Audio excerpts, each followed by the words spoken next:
일자리가 줄고 물가가 오르고 국민들이 달러화를 저축하겠다. 금덩이를 모으겠다. 이런 식으로 돌아선 것이 한국 경제의 맨 얼굴입니다. 여기에 대해서 문재인 청와대 정부는 문재인의 정책이 실패해서 그런 것이 아니다. 이 이야기만 반복하고 있습니다.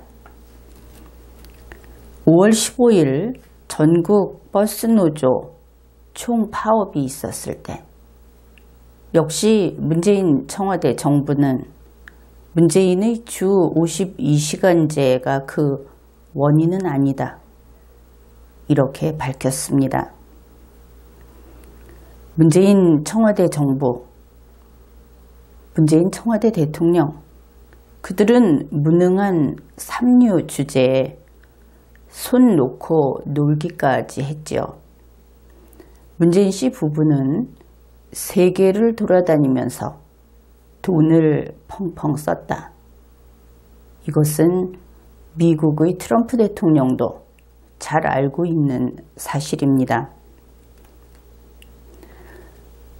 그런 식으로 일은 안 하고 놀기만 하던 그들이 5월 15일 전국 버스노조 총파업, 이것이 다가오자 5월 13일에 이르러 해결책을 내놓습니다.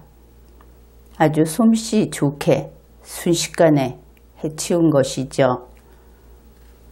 5월 13일 그들이 꾀를 내서 5월 14일 사과는 이재명 경기도지사가 하고 돈은 경기도민과 대한민국 국민이 내기로 했다. 물론 이것은 경기도의 경우입니다. 다른 곳도 비슷하게 같은 식으로 처리를 했습니다. 이재명 지사에게는 강압이라도 했다 하는 이야기가 나옵니다. 그렇기는 한데 이중으로 돈을 내게 된 우리 국민에게는 설명도 없었고 승낙도 받지 않았습니다. 이중으로 내게 되었다. 그것은 생각해보면 분명합니다. 여러분은 주민의 법적 지위가 있고 국민의 법적 지위가 있죠. 결국 주민이나 국민이나 똑같은 여러분 자신입니다. 그런데 여러분은 주민으로서 돈 한 번 내고 국민으로서 또 돈 한 번 낸다. 그러니 이중으로 내는 것이 맞죠. 이런 식으로 모든 것을 국민에게 덮어 씌워버리고 그리고 이것도 성공이라고 국토교통부 장관 김현미가 브리핑을 했습니다. 그는 이런 이야기를 했습니다. 바쁜 직장인들의 출퇴근과 학생들의 등하굣길을 책임지고 있는 버스가 멈춰서지 않게 돼서 참으로 다행입니다. 물론 이런 이야기를 하면 우리가 종종 뉴스로 보았던 지난밤 늦은 언제쯤 협상이 타결됐다. 이러한 일이 보도되고 그리고 나서 정부에서 이런 발표를 했던 그런 기억이 있을 겁니다. 결국 지금까지 정부가 이런 말을 할 때에는 최소한 협상이 타결되고 이번의 분쟁이 해결이 되었을 때 이런 발표를 했습니다. 그런데 이번 경우는 그런 것이 아니다 하는 것이죠. 누가 맡아서 처리할지를 정했다는 것만으로 다 해결되었다는 듯이 발표를 했다. 이것이 웬일인가 하는 것이죠.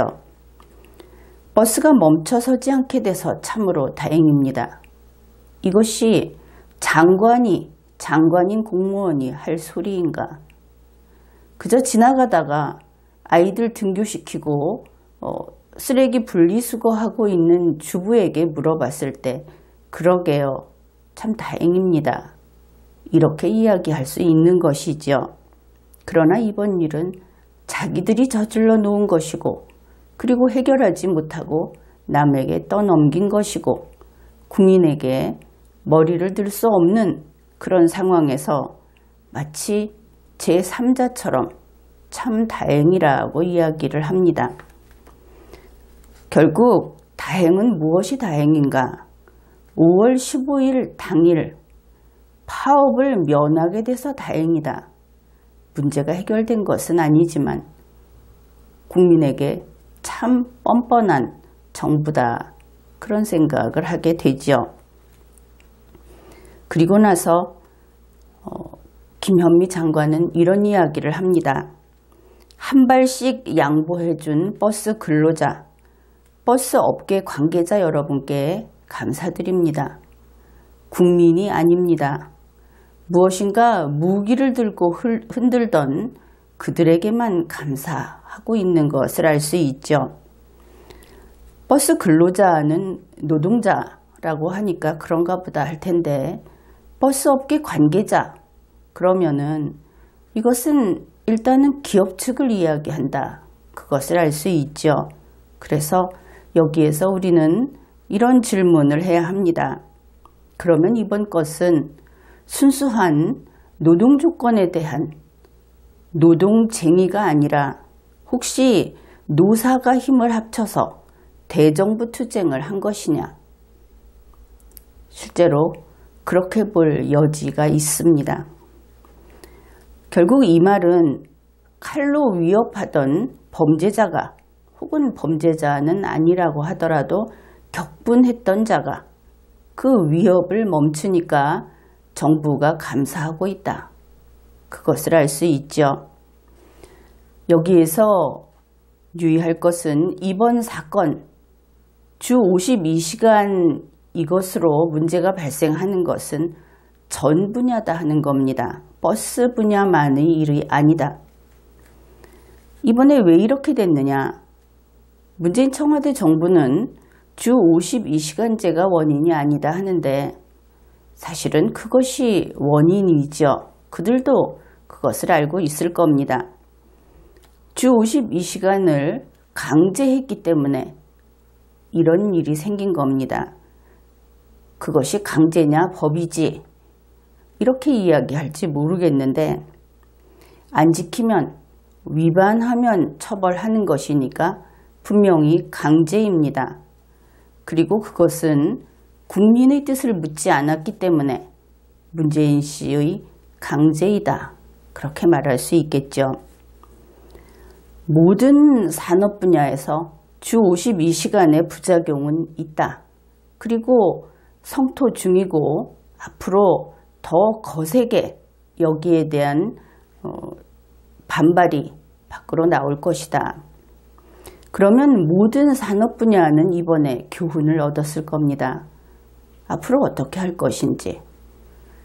그래서 노동자와 기업주가 하나로 뭉쳐서 전원이 대정부 투쟁을 해야만 돈도 받고 감사 인사도 들을 수 있다. 그것을 알게 되었다.